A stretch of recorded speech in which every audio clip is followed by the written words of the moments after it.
Everyone, very very नमस्कार। चलो, नमस्कार सभी प्यारे प्यारे साथियों को। मैं अनुभव से एग्जामपुर में सभी का स्वागत करती हूँ। हमें एग्जामपुर कलम से क्रांति। तो जो भी प्यारे साथी हैं सभी का हार्दिक अभिनंदन है।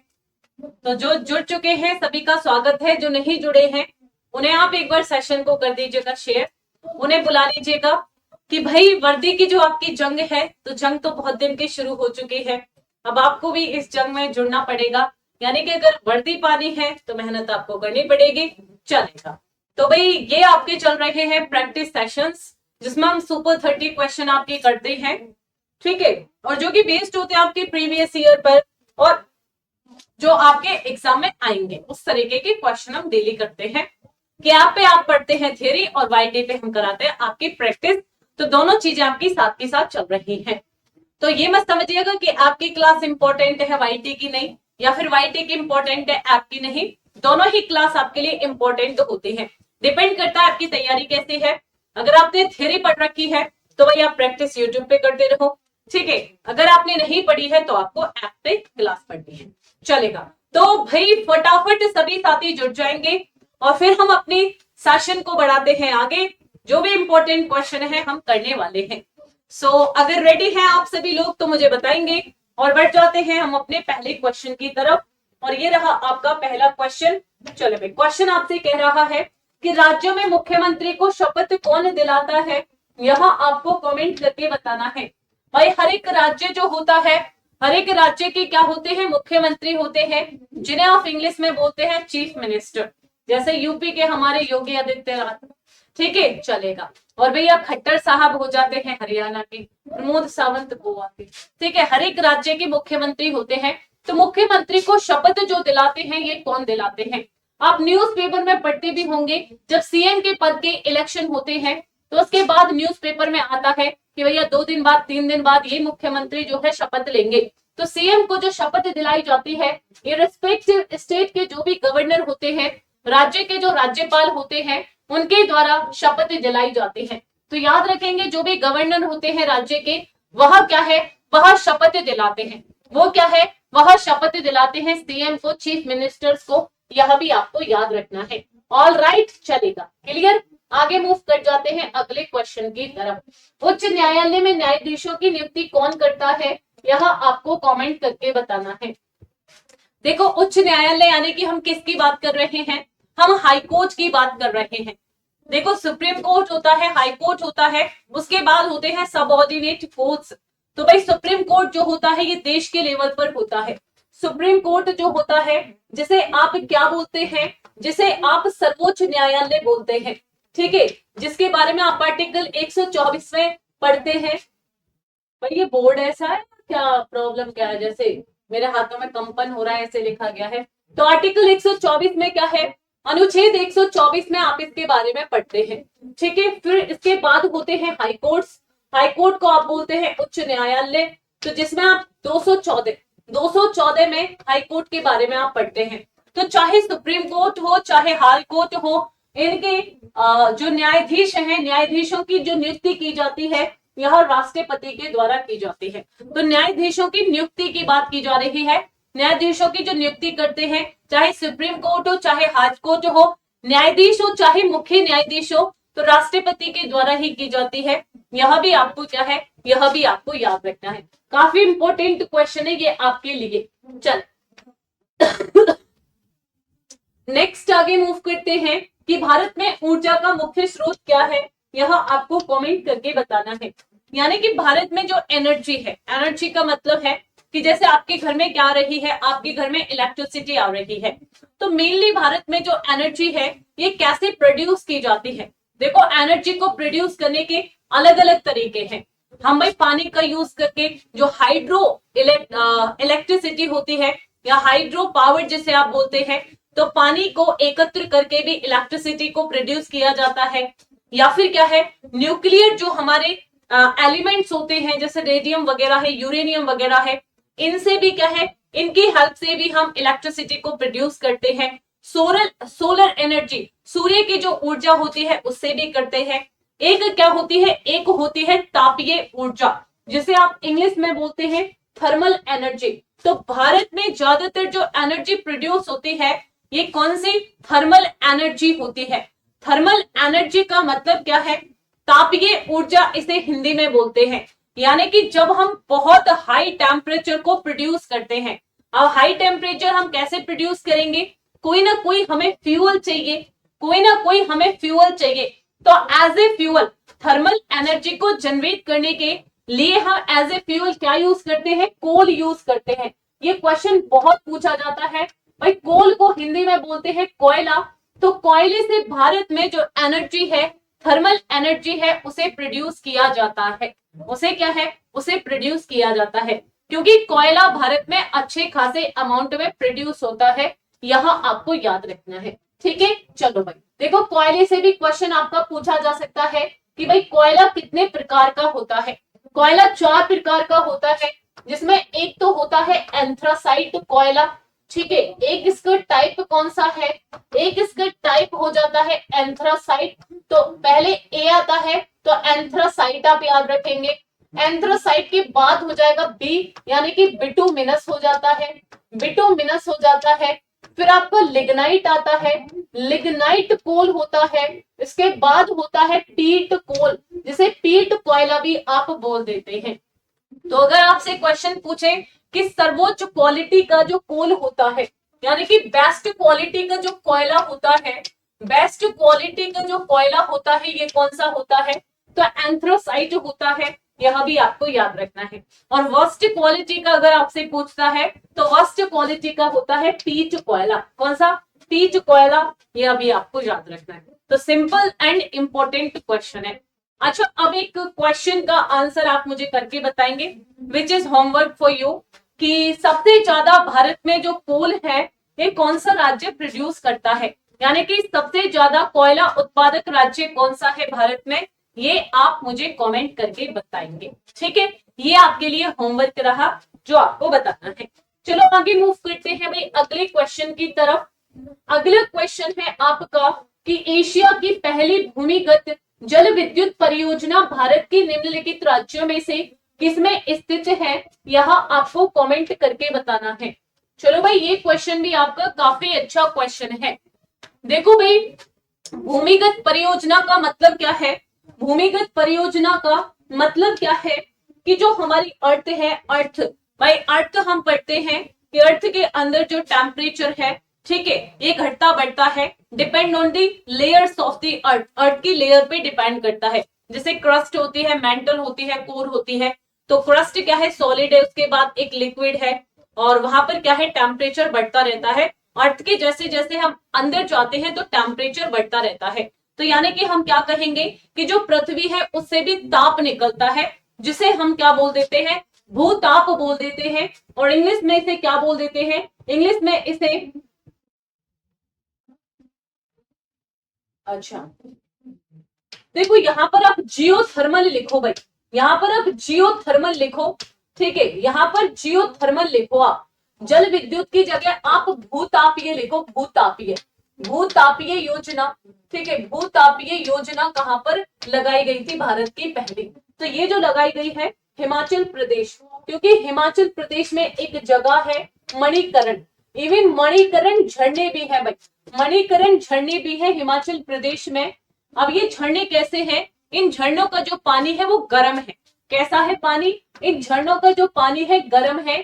किसकी वजह से गर्म है, जो भूताप है, जो जियो एनर्जी, जियो टेम्परेचर, जियो थर्मल जो एनर्जी है उसकी वजह से। तो यहीं पर भारत की पहली जो भूतापीय योजना है, इसे क्या है, इसे इस्टेब्लिश किया गया था। तो इसे भूतापीय योजना कर लीजिएगा कि भारत की पहली जो भूतापीय योजना है ये कहां पर इस्टेब्लिश की गई थी, तो हिमाचल प्रदेश में जो मणिकरण जगह है वहां पर। मणिकरण झरने अगर पूछे जाए कि भारत में गर्म पानी के झरने कहां पर पाए जाते हैं, तो हिमाचल प्रदेश की मणिकरण में ही पाए जाते हैं। इवन उनका नाम भी मणिकरण झरने ही है, यह भी आपको याद रखना है, ठीक है भाई। चलो नेक्स्ट आपका अगला क्वेश्चन है कि भारत में विद्युत आपूर्ति सबसे पहले कहां से शुरू हुई थी। यानी कि भारत में फर्स्ट टाइम जो इलेक्ट्रिसिटी सप्लाई की गई थी, इवन ये ब्रिटिशर्स के टाइम पे हो चुका था। तो भारत में फर्स्ट टाइम इलेक्ट्रिसिटी कहां पर सप्लाई की गई थी, ये आपको बताना है। चलो तो भाई मैं आपको बिजली की तरह तड़कती भड़कती एक गुड न्यूज आपके लिए दे देती हूँ। एंड जो खुशखबरी है, खुशखबरी ये है, जैसा कि आपको पता है कि भाई दिवाली का सीजन चल रहा है, ठीक है, और ऐसा हो नहीं सकता कि कोई फेस्टिवल है और हम आपको कोई गिफ्ट ना दे। तो दिवाली स्पेशल गिफ्ट हम आपके लिए दे रहे हैं, जो कि आपके लिए एक बोनस ही है। आप अपने पैसे सेव कर सकते हैं। तो हम आपको जितने भी हमारे डिफेंस के कोर्सेज हैं, चाहे आर्मी ले लीजिएगा, navy, air force, Indian coast guard, तो इन बैचेस पर हम आपको 75% का ऑफ दे रहे हैं। तो ऑफर भैया दिवाली स्पेशल है, दिवाली के लिए लिमिटेड है, तो जल्द से जल्द आप इसे अवेल करेंगे। मैं आपको कोर्सेज बता देती हूँ, जैसे आर्मी के किसी भी एग्जाम, चाहे अग्निवीर है, एमईएस है, टेरिटोरियल आर्मी है, आर्मी ऑर्डिनेंस कॉर्प्स है, टेक्निकल है, वुमेन मिलिट्री पुलिस है, तो इसके लिए हमारा विराट 4.0, जिसका एक और नाम है चेतक, दोनों एक ही बैच है, तो ये बैच चल रहा है। वैसे तो 1999 का है, 75% के डिस्काउंट के बाद मात्र आप 499 में अपनी तैयारी को शुरू कर सकते हैं। तो भाई 500 रुपए का एक गिफ्ट आपके लिए है, जो आप अपने आप को देंगे इस दिवाली के मौके पर, सो दैट हर साल आपकी दिवाली जो है एकदम चमकदार बने, ठीक है, चलेगा। क्योंकि भाई आप तैयारी करेंगे, पेपर देंगे, वर्दी आपको मिलेगी, नौकरी आपको मिलेगी, मेहनत तो करनी पड़ेगी। तो इस बैच को आप परचेज कर सकते हैं, बट हाँ कूपन कोड जरूर यूज करना, दिवाली 75। अब जो क्या है, जो भाई एनडीए की तैयारी कर रहे हैं, एयरफोर्स की कर रहे हैं, नेवी की कर रहे हैं, तो एनडीए के लिए खड़कवासला बैच है, ये मात्र आपको 949 में मिलेगा। और प्रचंड बैच एयरफोर्स के लिए है मात्र 649 में, और नेवी के लिए है आपका विक्रांत 2.0, ये भी 649 में। तो ऑफर भैया 11 नवंबर को 11 बजे तक क्या हो जाएगा, एंड हो जाएगा, ठीक है। ऑफर क्या है, 11 नवंबर, यानी कि क्या है, ऑफर आज के दिन आपके लिए लास्ट ऑफर है, ठीक है। तो आज आप इस ऑफर को लास्ट अवेल कर सकते हैं, इसके बाद ये ऑफर जो है, ये ऑफर आपको नहीं मिलेगा, ठीक है भाई, चलेगा। नेक्स्ट आगे मूव कर सकते हैं, सॉरी, आगे मूव करते हैं अगले क्वेश्चन की तरफ। और ये रहा आपका अगला क्वेश्चन। तो हम इस क्वेश्चन पे थे कि भारत में विद्युत आपूर्ति सबसे पहले कहां पर शुरू की गई थी। तो कहां से शुरू की गई थी भाई विद्युत आपूर्ति भारत में, सबसे पहले जो शुरू की गई थी दार्जिलिंग से शुरू की गई थी। और दार्जिलिंग कहां पर है, दार्जिलिंग वेस्ट बंगाल में है। कहां पर है दार्जिलिंग, दार्जिलिंग वेस्ट बंगाल में है। तो वेस्ट बंगाल से जो फर्स्ट टाइम इलेक्ट्रिसिटी है, इलेक्ट्रिसिटी सप्लाई जो है, इसे शुरू किया गया था, ठीक है भाई। जकार्ता किस देश की राजधानी है, यह आपको बताना है। हाँ जी, जकार्ता किस देश की राजधानी है, फटाफट सभी साथियों को कमेंट करके बताना है। वैसे अब ये कैपिटल चेंज भी हो रही है, इस देश ने डिसीजन लिया है कि हम अपनी जो राजधानी है, हम अपनी राजधानी चेंज कर रहे हैं, बिकॉज ये जो देश है ये आइलैंड कंट्री है पूरा का पूरा। इवन सबसे बड़ा जो आइलैंड कंट्री है, सबसे बड़ा मतलब है कि सबसे ज्यादा जो आइलैंड है, द्वीप जो है, इसी देश में है। और इस देश का नाम क्या है, इंडोनेशिया इस देश का नाम है, इंडोनेशिया इस देश का नाम है। अब भाई आइलैंड का मतलब क्या होता है, आइलैंड द्वीप, ये देश हम किसे बोलते हैं कि इस स्थल का एक भाग जो चारों साइड से पानी से घिरा रहता है। अब ये जो जकार्ता है, ये पानी की वजह से थोड़ी क्या है, थोड़ी नीचे धंसती जा रही है, ठीक है। इस वजह से इंडोनेशिया ने कहा है कि अब जकार्ता की जगह नुसंतारा, जकार्ता की जगह हम जो अपनी राजधानी बना रहे हैं, ये नुसंतारा को बना रहे हैं, ठीक है भाई। तो यहाँ आपको याद रखना है, अब कौन सी होगी, नुसंतारा जो है, अब यहाँ इसकी कैपिटल होगी, यहाँ भी आपको याद रखना है। चलो नेक्स्ट आगे मूव करते हैं। उत्तर प्रदेश के लोकप्रिय लोकगीत का नाम क्या है, ठीक है, चले भाई, उत्तर प्रदेश का एक लोकप्रिय गीत, ठीक है, चलेगा। तो कजरी आपको याद रखना है, कजरी है, यह भी आपको याद रखना है, एकदम सिंपल सा ही है। चलो आगे मूव करते हैं। निम्नलिखित में से किसकी खेती हड़प्पा वासी करते थे, यह आपको कमेंट करके बताना है। भाई इसमें से किसकी खेती हड़प्पा वासी करते थे, ये आपको कमेंट करके बताना है। तो देखो भाई, अगर मैं कपास की बात करूं, तो कपास यानी कि कॉटन जो सबसे पहले उगाई गई थी, कॉटन जो सबसे पहले उगाई गई थी, ये हड़प्पा के लोगों के द्वारा ही उगाई गई थी। यानी कि इन्हें क्या है, इन्हें कॉटन का ज्ञान था। गेहूं का भी ज्ञान था भैया, गेहूं का भी था, जौ का भी था, इवन चावल का भी था, चावल के भी साक्ष्य यहां से मिले हैं। तो ये सारी की सारी जो क्रॉप है, ये सारी की सारी क्रॉप हड़प्पा वासियों को क्या है, हड़प्पा वासियों को पता थी। इन सभी क्रॉप का जो ज्ञान है ये हड़प्पा वासियों का था। अगर मेटल में बात करें कि भैया मेटल कौन सा उन्हें ज्ञात था, तो हड़प्पा जो एज है ये ब्रॉन्ज एज की है, यानी कि हड़प्पा जो है ये कांस्य युगीन सभ्यता है। तो यानी कि इन्हें कॉपर का भी ज्ञान था। ये कैसी सभ्यता है, कांस्य युगीन सभ्यता है। और ब्रॉन्ज इज अलॉय, ठीक है, ब्रॉन्ज एक अलॉय है जो किससे मिलकर बना है, कॉपर से मिलकर बना होता है। तो यानी कि इन्हें कॉपर का भी ज्ञान था। और ये कैसी सभ्यता थी, कांस्य युगीन सभ्यता थी। यह भी आपको याद रखना है। ऑल राइट, चलो क्लियर सारी की सारी चीजें। तो नेक्स्ट बढ़ते हैं अगले क्वेश्चन की तरफ। अगला क्वेश्चन है कि भारतीय राष्ट्रीय कांग्रेस के प्रथम अध्यक्ष कौन थे, यह आपको कमेंट करके बताना है। इंडियन नेशनल कांग्रेस की यहाँ पर बात की जा रही है, जिसे आप क्या बोलते हैं, जिसे आप INC बोलते हैं, जिसे आप क्या बोलते हैं, जिसे आप INC बोलते हैं। तो इंडियन नेशनल कांग्रेस की जो अध्यक्षता की गई थी किसके द्वारा की गई थी, ये जो अध्यक्षता की गई थी फर्स्ट टाइम ये WC बनर्जी के द्वारा की गई थी। WC बनर्जी जिन्हें क्या कहा जाता है, जिन्हें व्योमेश चंद्र बनर्जी कहा जाता है। हाँ जी, INC का गठन कब हुआ था, 1885 में इसका गठन हुआ था। प्रथम सेशन जो इसका हुआ था, प्रथम अधिवेशन जो हुआ था, प्रथम अधिवेशन जो इसका हुआ था, यह मुंबई, मुंबई नहीं उस टाइम में बॉम्बे बोलते थे, तो यह बॉम्बे में हुआ था। कहां पर हुआ था भाई, बॉम्बे में हुआ था, यह आपको याद रखना है। अब यहाँ पर महिलाओं की अगर बात की जा रही है कि प्रथम महिला अध्यक्ष कौन बनी थी इसकी, प्रथम महिला अध्यक्ष, यहाँ दो क्वेश्चन बनेंगे महिलाओं से रिलेटेड। एक तो प्रथम महिला अध्यक्ष बोलेगा सिंपल, एक प्रथम प्रथम भारतीय महिला अध्यक्ष बोलेगा।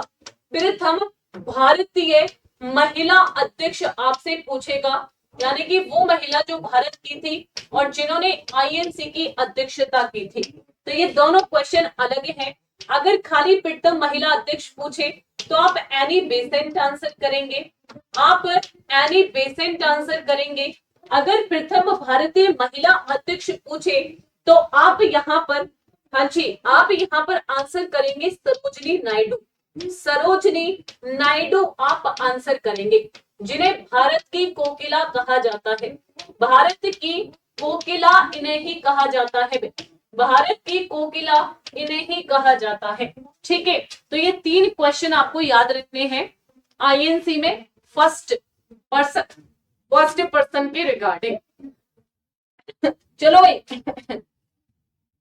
अच्छा, एक क्वेश्चन आपके लिए रहेगा INC से रिलेटेड कि INC के पहले मुस्लिम अध्यक्ष कौन बने थे, INC के पहले मुस्लिम अध्यक्ष कौन बने थे, ये आप मुझे कमेंट करके बताएंगे। ऑलराइट, चलेगा भाई। सो नेक्स्ट आगे अगले क्वेश्चन की तरफ मूव करते हैं।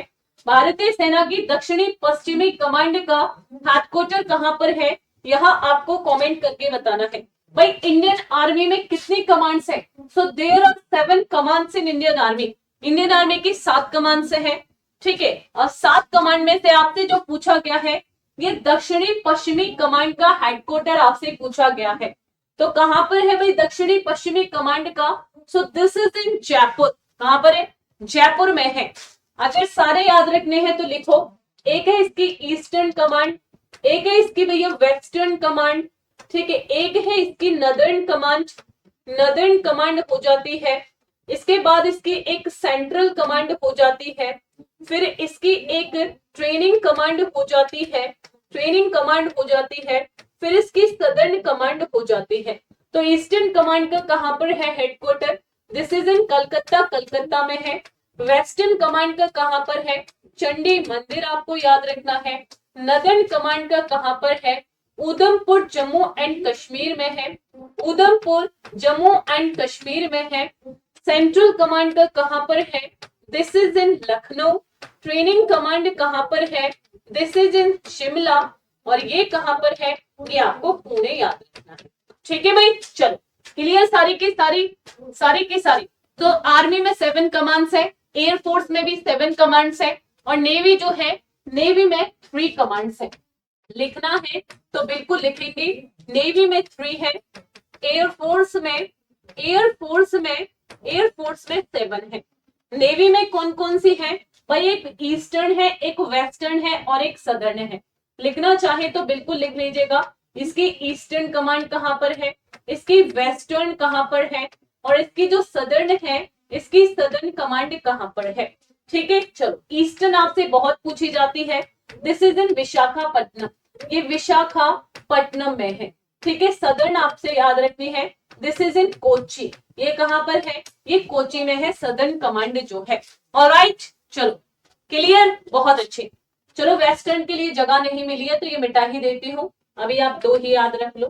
ठीक है, चलो सो आगे बढ़ जाते हैं भाई अगले क्वेश्चन की तरफ। ये तो सेम क्वेश्चन है। कानपुर किस नदी के किनारे अवस्थित है, यह आपको कमेंट करके बताना है। तो भाई कानपुर जो शहर है, ठीक है, कानपुर किस नदी के किनारे बसा हुआ है, ये आपको बताना है। जहां पर कानपुर आता है वहां पर एक बार हम लखनऊ को भी याद कर ही लेते हैं। तो लखनऊ तो भाई गोमती नदी के किनारे है, लखनऊ गोमती नदी के किनारे है। कानपुर कहाँ है? गंगा नदी के किनारे है, ये आपको याद रखना है। ठीक है, चलेगा। दिल्ली, दिल्ली आगरा, दिल्ली आगरा मथुरा, आगरा मथुरा किस नदी के किनारे है? यमुना नदी के किनारे है, यमुना नदी के किनारे है। ठीक है, चलो भाई अयोध्या किस नदी के किनारे है? अयोध्या जो है ये सरयू नदी के किनारे है। ठीक है भाई, इसके बाद आपसे उज्जैन पूछा जाता है, उज्जैन किस नदी के किनारे है? शिप्रा नदी के किनारे है। फिर आपसे पूछा जाता है भाई नासिक किस नदी के किनारे है? नासिक, यहां से ये नदी निकलती है खुद अपने आप में, तो गोदावरी नदी के किनारे है। चलो भाई ये आपको याद रखना है। क्लियर है भाई सारी की सारी चीजें? क्लियर, चलो बहुत अच्छे। सो नेक्स्ट अगले क्वेश्चन की तरफ करते हैं मूव। यूरोप का मरीज किसे कहा जाता है? भाई पेशेंट ऑफ यूरोप किसे कहा जाता है, यह आपको कमेंट करके बताना है। पेशेंट ऑफ यूरोप जो है, पेशेंट ऑफ यूरोप किसे कहा जाता है, ये आपको कमेंट करके बताना है। तो पेशेंट ऑफ यूरोप यानी कि यूरोप का मरीज एक देश को कहा जाता है। वैसे देश का नेम चेंज हो चुका है, अब ये टर्की नहीं, अब ये टर्की ये हो चुका है। हिंदी में मैं इसे क्या बोलूंगी? तुर्की ये हो चुका है। क्या हो चुका है? तुर्की ये हो चुका है। तो इसे पेशेंट ऑफ यूरोप कहा जाता है। देखो ये प्रशा जो देश है, इससे रिलेटेड आपको याद रखना है कि शिक्षा को अनिवार्य करने वाला देश, शिक्षा को अनिवार्य करने वाला जो देश है, अनिवार्य करने वाला पहला जो देश था, करने वाला पहला देश कौन सा था भाई? प्रशा था, ये आपको याद रखना है। यानी कि यहाँ का राजा कुछ करे प्रजा के लिए ना करे, बट प्रजा को शिक्षित जरूर करता था। ठीक है, तो यानी कि यहाँ पर अधिकार था सबका कि वो एजुकेट हो, ये उनका अधिकार है। ठीक है, चलो तो शिक्षा को अनिवार्य करने वाला पहला देश तो जो था, दिस इज प्रशा। इसे प्रूशिया भी बोल दिया जाता है, इसे प्रूशिया के नाम से भी जाना जाता है। ऑलराइट, चलो भाई क्लियर, बहुत अच्छे। आगे मूव करते हैं, आगे मूव करते हैं नेक्स्ट अगले क्वेश्चन की तरफ। नेक्स्ट अगले क्वेश्चन की तरफ, जर्मनी के एकीकरण हेतु बिस्मार्क ने किस नीति का अनुसरण किया था? थोड़ी सी क्वेश्चन आपका टफ है, बट इसे 1 लीनियर में देख लीजिएगा। आयरन इन ब्लड पॉलिसी का इसने प्रयोग किया था, यानी कि अनुसरण किया था। थोड़ा सा अलग क्वेश्चन है, याद रख लेना। इनकलाब जिंदाबाद का नारा किसने दिया था? देखो यहाँ पर आपके 2 क्वेश्चन है भाई, यहाँ पर जो है, यहाँ पर 2 क्वेश्चन है। ठीक है, एक तो है कि नारा किसने दिया, ठीक है, एक तो है नारा किसने दिया, और दूसरा है कि नारे को प्रसिद्ध किसने किया, यानी कि जो इसका प्रमोशन वगैरह किया, इस नारे का सबसे ज्यादा प्रयोग किया। ठीक है, चलो तो दोनों क्वेश्चन, यानी कि नारा जो लिखित है ये हसरत मोहानी जी के द्वारा लिखित है, इन्होंने लिखा था। प्रसिद्ध जो किया गया था भगत सिंह के द्वारा। इस नारे को क्या है, इस नारे को प्रसिद्धि मिली थी। ठीक है, तो भगत सिंह ने इस नारे को लिखा नहीं था भाई। भगत सिंह ने क्या है, भगत सिंह ने इस नारे को लिखा नहीं है, बस क्या है, भगत सिंह ने इस नारे को यूज किया था। इस नारे को क्या है, इस नारे को यूज किया था। तो हसरत मोहानी जिन्हें सैयद फजल उल हसन भी कहा जाता है, अगर ऑप्शन में आपको सैयद सैयद हसन उल फजल भी बोल दे, हसन उल फजल भी दे दे, तो भी आप यही आंसर करेंगे।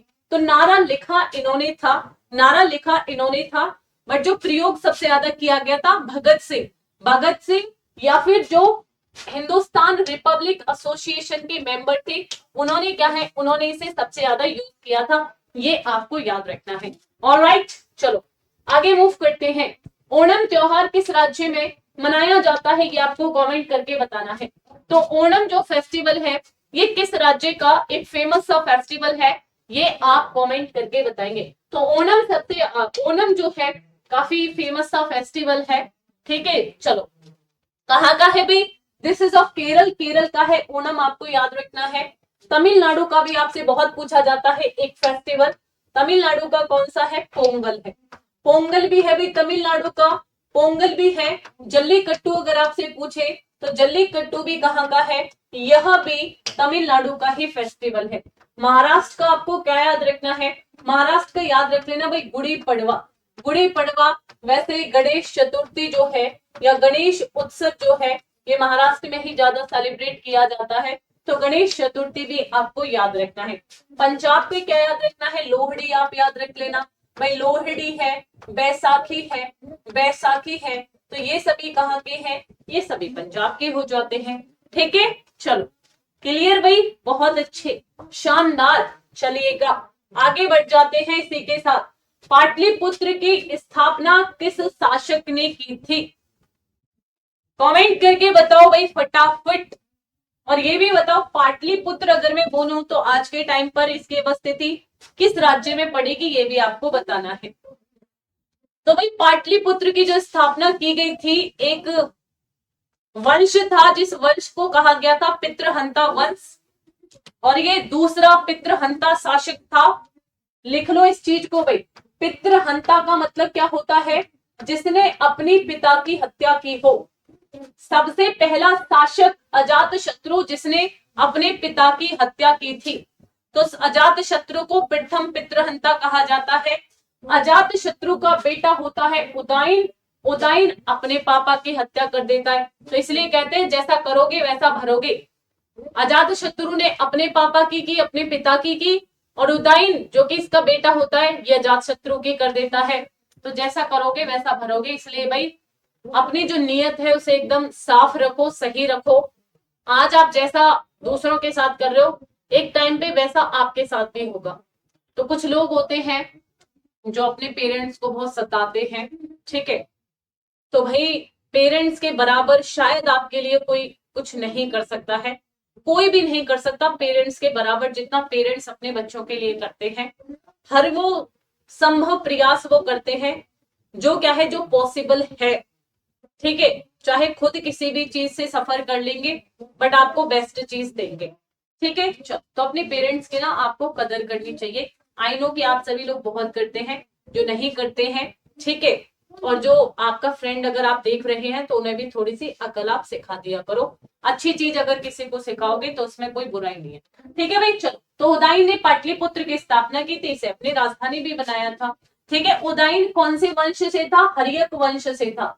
हर्यक वंश पितरंता वंश भी कहलाता है, बट हर्यक वंश से था उदयन, ये आपको याद रखना है। तो हर्यक वंश में अगर मैं क्रम आपको बताऊं राजाओं का, तो सबसे पहले कौन, बिंबिसार। ठीक है, बिंबिसार होता है। बिंबिसार के बाद कौन है, अजात शत्रु आया, अजात शत्रु आया। अजात शत्रु के बाद कौन आया, उदयन आया। कौन आया भाई, उदयन आया। ठीक है, तो इस तरीके से ये क्या है, यह क्रम है, ये क्या है, यह क्रम हो जाता है। ठीक है भाई, चल अजात। और ये हर्यक वंश मगध की गद्दी पर जो वंश है, मगध साम्राज्य के वंश है ये। ठीक है, चलो आगे मूव करते हैं। अगला क्वेश्चन, निम्नलिखित में से कौन सिकंदर का समकालीन था। भाई सिकंदर जो कि दूसरा विदेशी था जिसने भारत पर आक्रमण किया था। लिख लो, भारत पर आक्रमण करने वाला भारत पर आक्रमण करने वाला, आक्रमण करने वाला, करने वाला दूसरा विदेशी, दूसरा विदेशी और प्रथम यूरोपीय, विदेशी और क्या है, प्रथम यूरोपीय शासक, प्रथम यूरोपीय, यूरोप से था ये, यूरोपीय शासक जो है यहाँ सिकंदर ही था भाई। ठीक है, जब सिकंदर भारत आया तो उस टाइम पर कौन शासन कर रहा था? जब सिकंदर भारत आया उस टाइम पर शासन चल रहा था घनानंद का, यानी कि नंद वंश चल रहा था और नंद वंश की गद्दी पर बैठा हुआ था घनानंद। तो इसलिए घनानंद को क्या कहा जाता है? सिकंदर का समकालीन कहा जाता है। भैया जब सिकंदर आया तो इसने आक्रमण किस क्षेत्र पर किया? भारत के किस क्षेत्र पर? तो आक्रमण जो ये करता है पंजाब वाले क्षेत्र पर करता है, और पंजाब में उस टाइम पर कौन था? पोरस था। तो पोरस और सिकंदर के बीच में हाइड स्पेस का युद्ध होता है। वैसे तो यह हाइड स्पेस कहलाता है क्योंकि ये दो नदियों के बीच का क्षेत्र था, तो इसे हाइड, छिपा हुआ क्षेत्र कहते हैं। बट हमने फिर धीरे धीरे इसे क्या कर दिया? हाइड स्पेस कर दिया। तो हाइड स्पेस का युद्ध होता है जिसे झेलम का युद्ध या फिर वितस्ता का युद्ध भी कहते हैं। हाइड स्पेस का युद्ध लिख लो। ठीक है, इनके बीच में होता है, इनके क्या है, इनके बीच में होता है। भाई एक क्वेश्चन आपसे पूछा जाएगा कि सिकंदर किसका शिष्य था, यानी कि सिकंदर का गुरु कौन था? तो लिख लो भैया सिकंदर का गुरु। ठीक है, सिकंदर के गुरु कौन थे? ये सिकंदर किसका शिष्य था? क्वेश्चन बन सकता है आपका। तो भाई अरस्तु, जिसे आप इंग्लिश में क्या बोलते हैं? एरिस्टोटले, जिन्हें आप इंग्लिश में बोलते हैं। तो अरस्तु, तो अरस्तु या फिर एरिस्टोटले। ठीक है, चलो क्लियर, तो क्लियर है सारी चीजें। चलो आगे मूव करते हैं। अगला क्वेश्चन है कि एकता प्रणाली पहली बार लागू जो की गई थी यह किसके द्वारा की गई थी? चलो भाई, एकता जो प्रणाली शुरू की गई थी इल्तुतमिश के द्वारा शुरू की जाती, इसके इल्तुतमिश के द्वारा शुरू की जाती है। इल्तुतमिश यानी कि गुलाम वंश का शासक था। गुलाम वंश का रियल फाउंडर इसे ही बोला जाता है। तो गुलाम वंश का शासक, यानी कि गुलाम वंश पर, गुलाम वंश जो गौरी, गौरी के बाद ऐबक, ऐबक के बाद आता है इल्तुतमिश। तो गुलाम वंश का ही एक शासक होता है इल्तुतमिश, जिसने एकता प्रणाली को शुरू किया था। इसने कॉइन भी चलाए थे, दो सिक्के इसने चलाए थे। एक का नाम था जीतल और एक का नाम था टंका। टंका जो था दिस इज ऑफ सिल्वर, ये सिल्वर का बना हुआ था। एंड जीतल जो है ये ब्रॉन्ज का बना हुआ था। ठीक है, चलो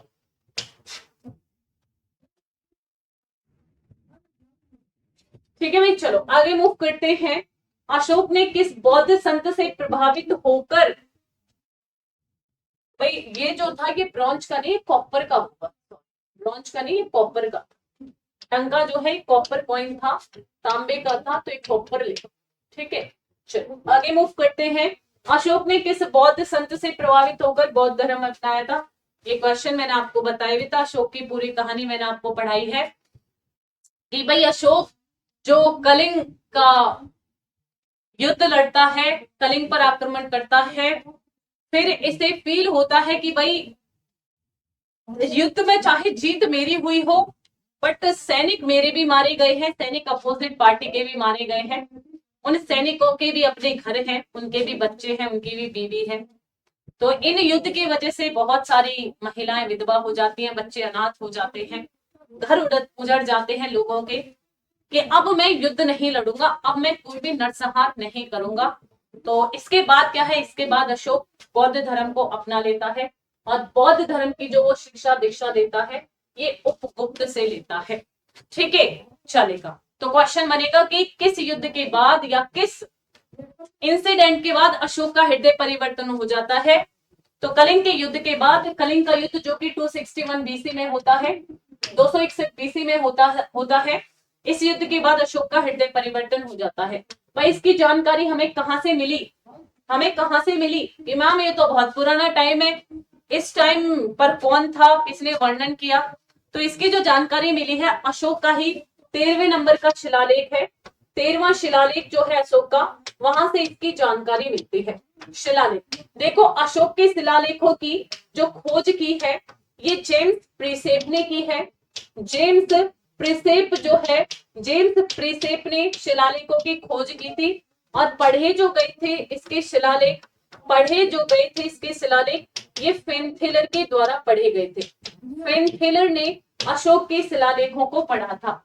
क्वेश्चन आपका बनता है, ठीक है। चलो, अगर लिपि पूछी जाए इसके लिपि कौन सी थी इसके शिलालेखों की, तो इसके शिलालेख अलग अलग लिपि में थे। कुछ ब्राह्मी लिपि में भी है, भारत में ज्यादातर ब्राह्मी, और माइक में भी है, खरोष्टी में भी है, और माइक में भी है, और खरोष्टी ये लिपि है। जैसे देवनागरी लिपि है ना, वैसे ही ये लिपि है, ठीक है। खरोष्टी और माइक और आपकी ब्राह्मी, इनमें लिखे गए थे इसके शिलालेख।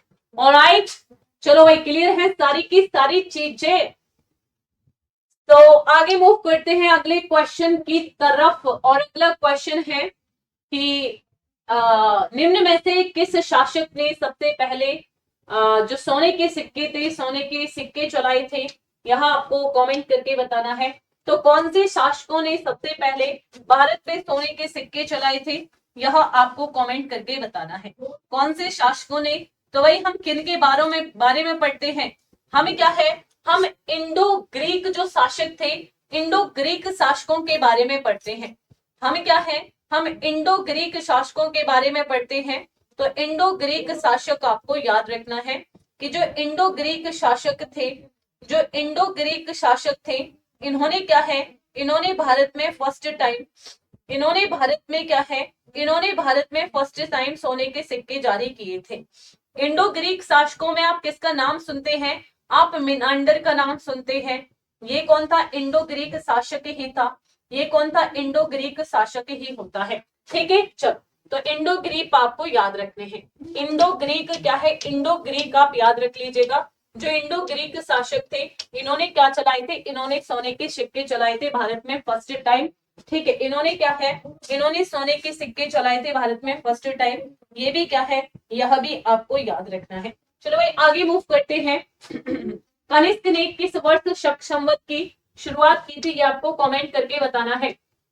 चलो भाई, शक संवत कनिष्क के द्वारा शुरू किया जाता है। तो कब कनिष्क ने इसकी शुरुआत की थी, 78 एडी में। एडी का मतलब होता है 78 ईस्वी में। एक होता है बीसी यानी कि बिफोर क्राइस्ट, ईसा पूर्व जिसे आप बोलते हैं, और एक होता है ईस्वी जिसे एनो डोमिनियन बोला जाता है। तो 78 ईस्वी में कनिष्क के द्वारा शक संवत की शुरुआत की जाती है, यह भी आपको याद रखना है।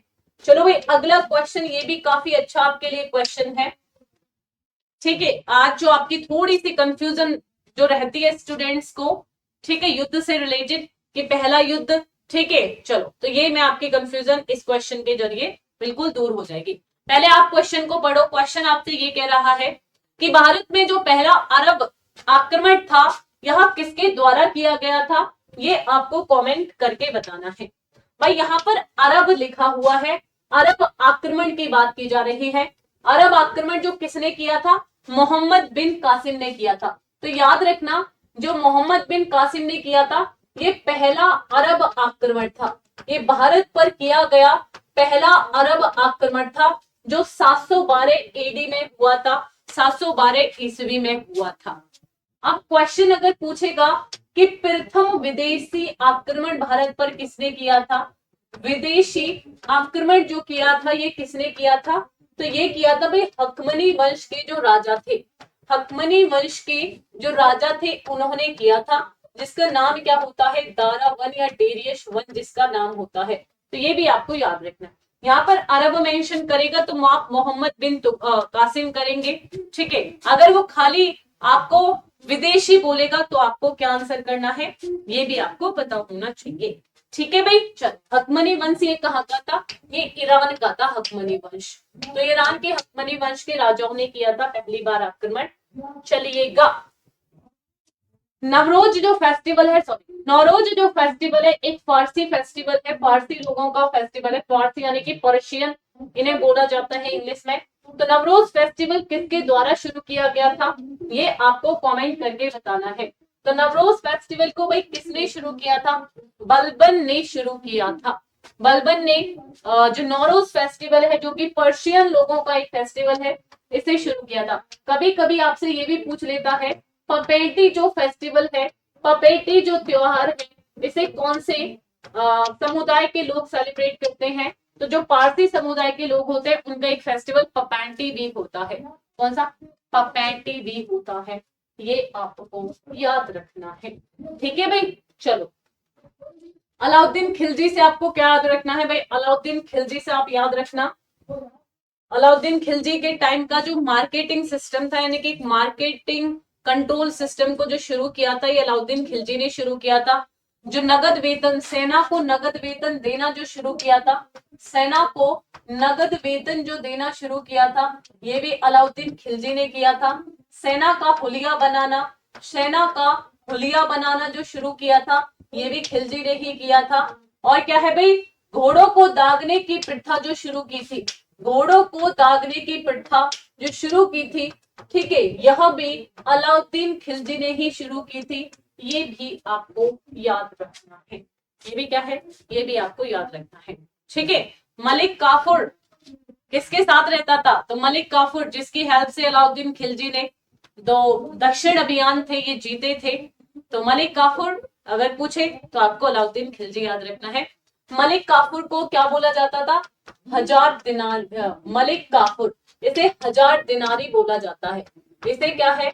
हजार दिनारी बोला जाता है, क्योंकि 1000 दिनार में खरीदा था इस मलिक काफूर को, तो इसे हजार दिनारी भी कहा जाता है। ऑलराइट, चलो भाई।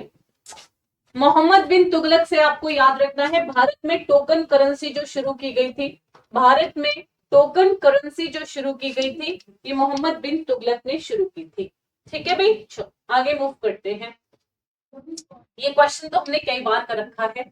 पानीपत का तीसरा और अंतिम युद्ध, ये भी कई बार कर रखा है, तो जल्दी से देख लो भाई। 1761 में होता है। ठीक है, 1761 में होता है पानीपत का तीसरा युद्ध। ठीक है, एक साइड कौन होते हैं? मराठा होते हैं, और एक साइड कौन होते हैं? मुगल होते हैं। आपसे मराठाओं का ज्यादातर पूछा जाता है कि मराठाओं की साइड से इसका नेतृत्व कौन कर रहे थे?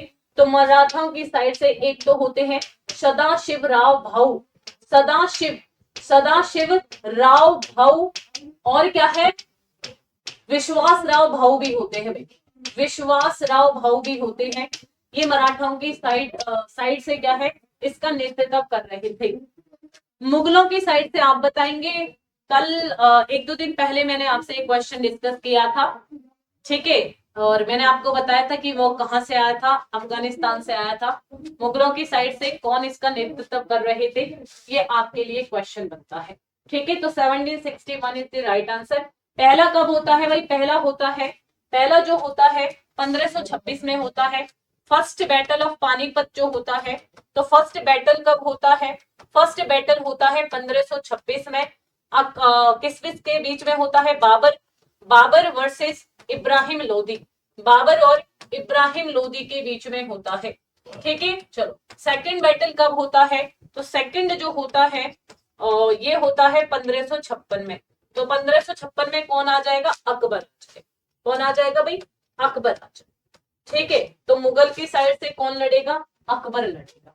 ठीक है, और अकबर का किसके साथ होता है? ये आप कमेंट करके बताएंगे। तो अकबर वर्सेस क्या होता है? अकबर वर्सेस होता है हिंद। वैसे ठीक है, अकबर का इस टाइम पर जो संरक्षक थे, भाई अकबर तो मात्र 14 साल का था यहाँ पे। अकबर के जो संरक्षक थे इस टाइम पर ये थे बैरम खां।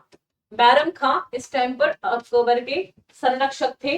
ये भी आपको याद रखना है, क्योंकि अकबर 14 साल के थे मात्र। चलो भाई,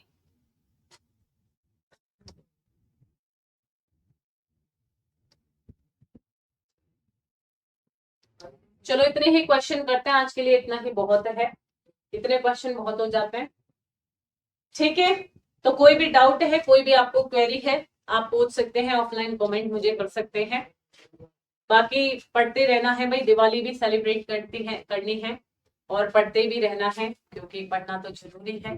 ठीक है, तो अपना टाइम मैनेजमेंट करना है फेस्टिव सीजन में भी। ये नहीं कि 4 दिन फेस्टिवल हैं तो 4 के 4 दिन बुक को बिल्कुल साइड में रख दिया है। 4 दिन अगर गैप हो गया तो काफी कुछ भूल जाओगे। स्टडी का भाई यही एक फंडा होता है कि कंटिन्यूटी बहुत, मतलब कंसिस्टेंसी जो है, कंसिस्टेंसी होनी चाहिए। अगर थोड़ा सा भी गैप हो जाता है, 2-3 दिन का तो बहुत ज्यादा गैप हो जाता है, तो आप भूल जाओगे चीजों को। ठीक है, क्योंकि चाहे आप 2 घंटे पढ़ो, मैं ये नहीं कह रही कि भाई फेस्टिवल सीजन में भी या फेस्टिवल डेज में भी आप 6 घंटे 7 घंटे 8 घंटे पढ़ो, चाहे आप 2 घंटे पढ़ो पर जरूर पढ़ो। जो कल आपने पढ़ा है उसका रिवीजन कर लो, तो आपकी चीजें टच में रहेंगी कि हाँ कल मैंने ये कंसेप्ट पढ़ा था, आज ये कंसेप्ट पढ़ा है, तो चीजें टच में रहती हैं। गैप आपको नहीं करना है, ठीक है।